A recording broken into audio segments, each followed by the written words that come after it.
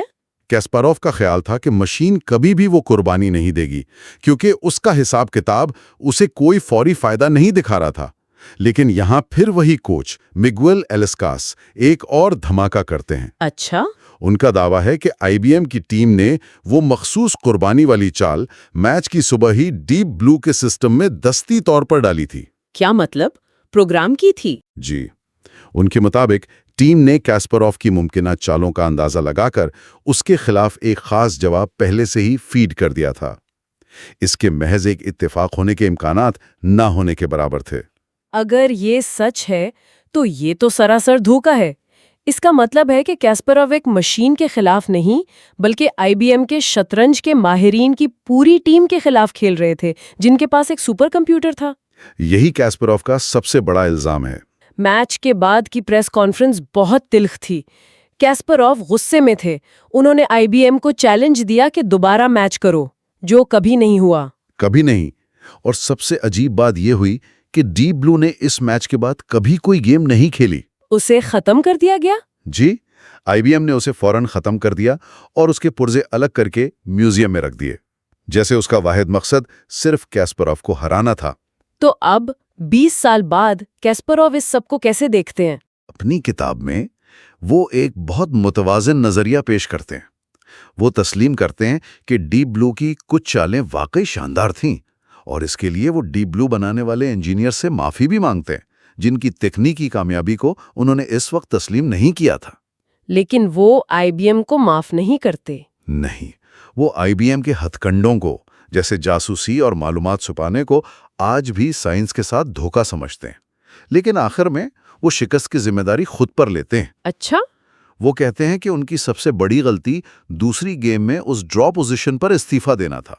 ان کے بقول اس ایک لمحے نے ان کی ہمت توڑ دی اور وہ نفسیاتی طور پر میچ ہار گئے۔ تو آخر میں اس پوری کہانی کا کیا مطلب نکلتا ہے؟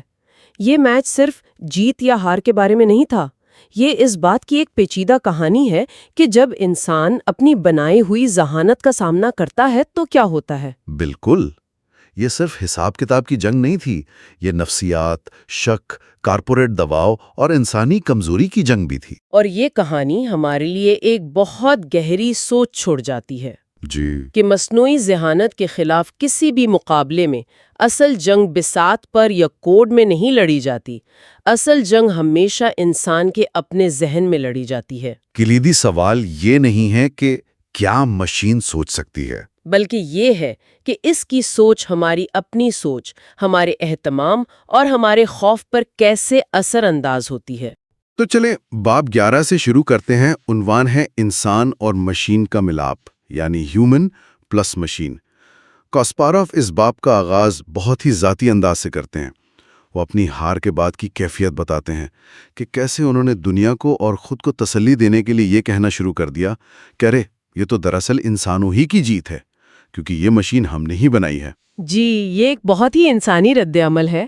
مطلب جب آپ اتنے بڑے مقابلے میں ہار جائیں تو آپ کوئی نہ کوئی مثبت پہلو نکالنے کی کوشش تو کرتے ہیں۔ لیکن دیکھیے، کاسپاروف یہاں ایک اور دلچسپ بات بتاتے ہیں۔ وہ کہتے ہیں کہ میچ ہارنے کے بعد وہ تو اپنی زندگی میں آگے بڑھ گئے، نئے ٹورنامنٹس کھیلنے لگے، لیکن ڈیپ بلو ٹیم کا کیا ہوا؟ ہاں، یہ زبردست نکتہ ہے۔ انہوں نے کاسپاروف کو ہرا کر اپنا واحد مقصد پورا کر لیا اور ایک طرح سے خود کو ہی بیکار کر دیا۔ بالکل، ڈیپ بلو کو شطرنج کے علاوہ کچھ نہیں آتا تھا۔ اس کا ایک ہی مقصد تھا، دنیا کے بہترین کھلاڑی کو ہرانا۔ مقصد پورا ہوتے ہی وہ مشین بے معنی ہو گئی۔ تو مشین کے پاس ہدایات تھیں، مقصد نہیں تھا۔ خیر، یہاں سے کاسپاروف انسان اور مشین کے ملاپ کے وسیع تصور کی طرف آتے ہیں۔ وہ کہتے ہیں کہ یہ کوئی آج کی بات تو ہے نہیں۔ جب ہزاروں سال پہلے انسان نے پہلی بار پتھر کو ایک اوزار کے طور پر اٹھایا، وہ بھی تو ٹیکنالوجی سے ملاپ تھا نا؟ صحیح. فرق صرف یہ ہے کہ آج کی ٹیکنالوجی زیادہ ذہین ہے اور ہمارے بغیر بھی بہت کچھ کر سکتی ہے. اور اسی سلسلے میں وہ آؤٹ بورڈ برین یا بیرونی دماغ کے تصور پر بات کرتے ہیں. بیرونی دماغ مطلب ہمارے فونز اور کمپیوٹرز؟ جی، یہ سب ہمارے دماغ کے بیرونی حصوں کی طرح کام کر رہے ہیں. ہماری یادداشت کا بوجھ اٹھاتے ہیں، راستے یاد رکھتے ہیں، حساب کتاب کرتے ہیں. کاسپروو اسے ٹیکنالوجی کی جمہوریت کہتے ہیں. پہلے تو صرف بہت امیر لوگوں کے پاس پرسنل اسسٹنٹ ہوتے تھے، ہے نا؟ آج ہر کسی کی جیب میں ایک سپر اسسٹنٹ موجود ہے. لیکن اس میں ایک خوف بھی تو ہے جو بہت عام ہے. کتاب میں ڈیوڈ بروکس کا ایک جملہ نقل کیا گیا ہے کہ انفارمیشن ایج کا جادو یہ نہیں کہ ہم زیادہ جان سکتے ہیں، بلکہ یہ کہ ہم کم جان سکتے ہیں. ہم صرف اپنی خود مختاری کھو رہے ہیں. کیا ہم واقعی اپنی ذہنی صلاحیتیں کھو نہیں رہے؟ دیکھیں، یہ تشویش اپنی جگہ بہت حقیقی ہے، لیکن کاسپاروف کا نقطہ نظر یہ ہے کہ مسئلہ ٹیکنالوجی کا نہیں بلکہ اس پر ہمارے اندھے انحصار کا ہے. وہ کہتے ہیں کہ اصل خطرہ یہ نہیں کہ ہم حساب کرنا بھول جائیں گے، اصل خطرہ یہ ہے کہ ہم یہ سمجھنا چھوڑ دیں گے کہ اس حساب کا مطلب کیا ہے. سطحی علم جو گوگل سے ملتا ہے اور گہری سمجھ میں فرق کرنا ضروری ہے. اور یہاں سے وہ شطرنج کی مثال پر آتے ہیں جو کہ بہت ہی حیران کن ہے. وہ بتاتے ہیں کہ کمپیوٹرز نے شطرنج کو زیادہ تخلیقی بنا دیا ہے. جی، یہ اس باب کا سب سے دلچسپ حصہ ہے. کمپیوٹرز نے شطرنج کے پرانے قائم شدہ اصولوں کو چیلنج کیا ہے. جن چالوں کو صدیوں سے گرینڈ ماسٹرز برا سمجھتے تھے، کمپیوٹرز نے ثابت کیا کہ وہ مخصوص حالات میں بہترین ہو سکتی ہیں. آج کے نوجوان کھلاڑی ان پرانے تعصبات سے آزاد ہیں. تو ان کے لیے کوئی چال اچھی یا بری اس لیے نہیں کہ کتاب میں لکھی ہے، بالکل، بلکہ اس لیے کہ وہ کام کرتی ہے یا نہیں. لیکن اس کا ایک منفی پہلو بھی ہے. کاسپاروف کہتے ہیں کہ جب ان نوجوان کھلاڑیوں سے پوچھیں کہ یہ چال اچھی کیوں ہے تو وہ کہتے ہیں کیونکہ انجن کہتا ہے کہ یہ بہترین چال ہے. ان کے پاس اس کی گہری سمجھ نہیں ہوتی. اچھا، تو وہ یہ تو جانتے ہیں کہ کیا کرنا ہے، لیکن یہ نہیں جانتے کہ کیوں کرنا ہے. بالکل. کاسپاروف اسے یوں بیان کرتے ہیں کہ یہ ایسا ہے جیسے آپ کشتی میں جھیل کے بیچ پہنچ جائیں اور تب آپ کو احساس ہو کہ آپ کو تیرنا نہیں آتا. جب تک انجن ساتھ ہے آپ محفوظ ہیں، لیکن اس کے بغیر آپ بے بس ہیں. اور اس کا سیدھا تعلق تخلیقی صلاحیتوں سے ہے. اگر آپ صرف ڈیٹا بیس پر انحصار کر رہے ہیں تو آپ ایک بہترین نقال بن سکتے ہیں، موجد نہیں. صحیح، لیکن اس کا ایک بہت بڑا مثبت پہلو بھی ہے، وہ ہے جمہوریت. پہلے شطرنج پر چند ممالک کی اجارہ داری تھی، لیکن اب ٹریننگ سافٹ ویئر اور انٹرنیٹ کی بدولت دنیا کے کسی بھی کونے میں بیٹھا نوجوان بہترین علم تک رسائی حاصل کر سکتا ہے. اسی لیے آج ناروے سے میگنس کارلسن یا ہندوستان سے وشواناتھن آنند جیسے چیمپئن سامنے آئے ہیں. ٹیلنٹ اب جغرافیہ کا محتاج نہیں. کتاب میں وہ وشواناتھن آنند کے خلاف اپنے 1995 کے میچ کی ایک کہانی بھی سناتے ہیں جو انسانی نفسیات کے بارے میں بہت کچھ بتاتی ہے. ہاں، وہ ایک بہترین مثال ہے. کاسپاروو نے اس میچ کے لیے کمپیوٹر انجن استعمال کر کے ایک انتہائی غیر متوقع نئی چال تیار کی. جب 11ویں گیم میں انہوں نے وہ چال چلی تو آنند اس کے لیے بالکل تیار نہیں تھے. اور وہ صرف وہ گیم ہی نہیں ہارے. جی، وہ صرف گیم نہیں ہارے، ان کا اعتماد اس قدر ٹوٹا کہ وہ اگلے 5 میں سے 4 میچ ہار گئے اور چیمپئن شپ بھی. اصل ضرب اس چال کے نفسیاتی اثر نے لگائی. کیونکہ مشینیں تو اس طرح کے جذباتی دباؤ کا شکار نہیں ہوتی. بالکل، ان کا مورال ڈاؤن نہیں ہوتا، وہ خوفزدہ نہیں ہوتی. کاسپاروف ایک دلچسپ فارمولا دیتے ہیں: وجدان = تجربہ × اعتماد. آنند کا اعتماد ٹوٹا تو ان کا وجدان بھی ختم ہو گیا. اسی طرح وہ انسانی غیر معقولیت کی بات کرتے ہیں، جیسے مونٹی کارلو فیلیسی. مشینیں ایسی غلط فہمیوں سے پاک ہوتی ہیں. تو ان تمام کمزوریوں اور طاقتوں کو ملا کر حل کیا نکلا؟ یہ باب ایک بہت ہی حیران کن نتیجے پر ختم ہوتا ہے. جی، اور وہ ہے ایڈوانسڈ شطرنج کے تجربات. 1998 میں کاسپاروف نے ایک میچ کھیلا جہاں انسان اور کمپیوٹر مل کر ایک ٹیم کے طور پر کھیل رہے تھے. خیال یہ تھا کہ انسان کی حکمت عملی کو مشین کی حسابی طاقت کے ساتھ ملا دیا جائے. لیکن اصل حیرت انگیز نتیجہ تو 2005 کے ایک فری سٹائل ٹورنامنٹ میں سامنے آیا. بالکل، اس ٹورنامنٹ میں کوئی بھی کسی بھی کمپیوٹر کے ساتھ ٹیم بنا کر حصہ لے سکتا تھا. سب کو توقع تھی کہ کوئی گرینڈ ماسٹر جیتے گا جو سب سے طاقتور سپر کمپیوٹر استعمال کر رہا ہو. لیکن جیتنے والی ٹیم 2 شوقیہ امریکی کھلاڑیوں کی تھی جو 3 عام ڈیسک ٹاپ کمپیوٹرز استعمال کر رہے تھے۔ یہ کیسے ممکن ہوا؟ ان کے پاس نہ بہترین انسان تھے نہ بہترین مشین۔ وہ اس لیے جیتے کیونکہ ان کا اپنے کمپیوٹرز کے ساتھ مل کر کام کرنے کا طریقہ کار یعنی پروسیس سب سے بہتر تھا۔ وہ جانتے تھے کب مشین کی سننی ہے، کب اپنی عقل استعمال کرنی ہے اور ان دونوں کو ملانا کیسے ہے۔ اس تجربے سے کاسپاروف کا قانون سامنے آیا۔ کاسپاروف کا قانون وہ کیا ہے؟ وہ یہ کہتا ہے ایک کمزور انسان جمع مشین جمع ایک بہتر طریقہ کار ہمیشہ ایک مضبوط انسان جمع مشین جمع ایک کمتر طریقہ کار سے بہتر ہوگا۔ واہ! تو اصل طاقت نہ انسانی ذہانت میں ہے نہ مشین کی طاقت میں، بلکہ ان دونوں کو جوڑنے والے پروسیس میں ہے۔ بالکل، اور یہ قانون صرف شطرنج تک محدود نہیں، یہ آج ہر بزنس، ہر ٹیم پر لاگو ہوتا ہے۔ اصل مقابلہ ٹیلنٹ کا نہیں بلکہ پروسیس کا ہے، اور یہی بات ہمیں کاسپاروف کے آخری باب 12 کی طرف لے جاتی ہے۔ جی، جس کا عنوان ہے نتیجہ آگے اور اوپر کی طرف۔ اس باب کا آغاز کاسپاروف مشہور سائنس فکشن مصنف آئزیک ایسیموف کی ایک مختصر کہانی سے کرتے ہیں، طاقت کا احساس۔ اس میں ایک ایسی دنیا دکھائی گئی ہے جہاں انسان حساب کتاب کرنا مکمل طور پر بھول چکے ہیں۔ جی، اور ہر کام کے لیے کمپیوٹرز پر انحصار کرتے ہیں۔ پھر ایک ٹیکنیشین اتفاقاً کاغذ اور پینسل سے ضرب اور تقسیم کرنا سیکھ لیتا ہے اور اسے ایک عظیم طاقت کا احساس ہوتا ہے۔ یہ کہانی اس بڑے سوال کی طرف اشارہ کرتی ہے کہ ٹیکنالوجی بذات خود غیر جانبدار ہے، یہ نہ اچھی ہے نہ بری۔ بالکل، ایک ہی اسمارٹ فون خاندان کو جوڑ بھی سکتا ہے اور دہشت گردی کے لیے استعمال بھی ہو سکتا ہے۔ اخلاقیات اور مقصد ٹیکنالوجی میں نہیں بلکہ ہمارے استعمال میں ہوتے ہیں۔ کاسپاروف پھر شطرنج کی مثال پر واپس آتے ہیں۔ وہ کہتے ہیں کہ ہزاروں سال تک انسان مشینوں سے بہتر تھے، پھر کچھ دہائیاں مقابلہ رہا اور پھر کھیل ختم۔ اب یہ طے ہے کہ مشینیں ہمیشہ انسانوں سے بہتر شطرنج کھیلے گی، ہم اس ماضی کی طرف کبھی واپس نہیں جا سکتے۔ اور یہ صرف شطرنج کی بات نہیں، یہ ہر اس شعبے میں ہوگا جہاں واضح اصول اور ڈیٹا موجود ہے۔ یہاں سے بحث سنگیولیرٹی کے تصور کی طرف جاتی ہے، یعنی وہ لمحہ جب مصنوعی ذہانت انسانی ذہانت سے آگے نکل جائے گی۔ اس پر 2 بڑے مکتبہ فکر ہیں۔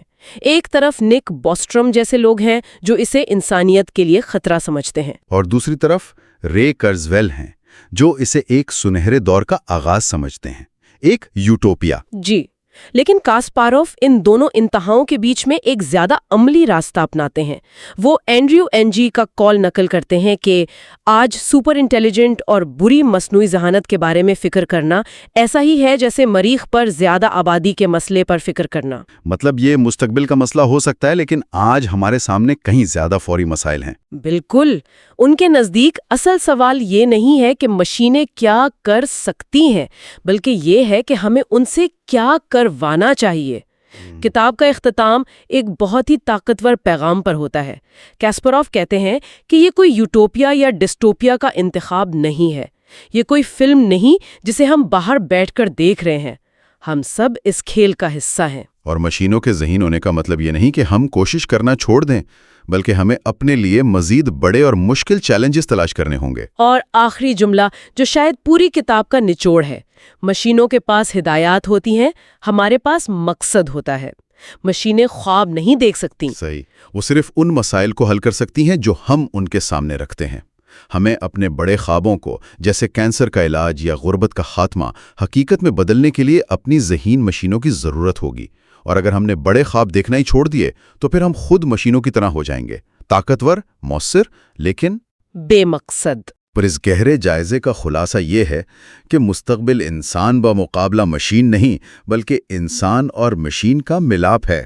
اصل چیلنج یہ ہے کہ ہم اپنے لیے نئے مقاصد کیسے تخلیق کرتے ہیں اور اس تعاون کے لیے بہتر سے بہتر پروسیس کیسے ڈیزائن کرتے ہیں۔ بالکل، اور سامعین کے لیے ایک سوال چھوڑ جاتے ہیں۔ کتاب کہتی ہے کہ ٹیکنالوجی ہمیں بورنگ کاموں سے آزاد کرتی ہے تاکہ ہم مزید تخلیقی بن سکیں، لیکن جیسے جیسے مشینیں ہمارے ذہنی کام سنبھالتی جائیں گی، آج سے ایک نسل بعد انسانی ذہانت کی تعریف کیا ہوگی؟ ہمیں اپنے اندر اور اپنے بچوں میں کون سی ایسی خوبیاں پیدا کرنی چاہیے جن کی نقل ایک مشین نہ کر سکے اور جو ہمیں انسان بنائے رکھیں؟ اچھا، تو دوستو بس یہ تھی آج کی ویڈیو۔ یہاں پہ اب اس کا اختتام کرتے ہیں۔ اگر آپ کو یہ ویڈیو پسند آئی ہو تو لائک ضرور کریں، اپنے دوستوں کے ساتھ شیئر کریں اور علم کا ساتھی کو سبسکرائب کرنا نہ بھولیں۔ تعلیم کا آپ کا ہم سفر۔ نئے ویڈیوز کے لیے بیل آئیکن بھی دبا دیں تاکہ کوئی بھی علم بھری بات آپ تک سب سے پہلے پہنچے۔ ملتے ہیں اگلے ویڈیو میں، تب تک کے لیے اللہ حافظ۔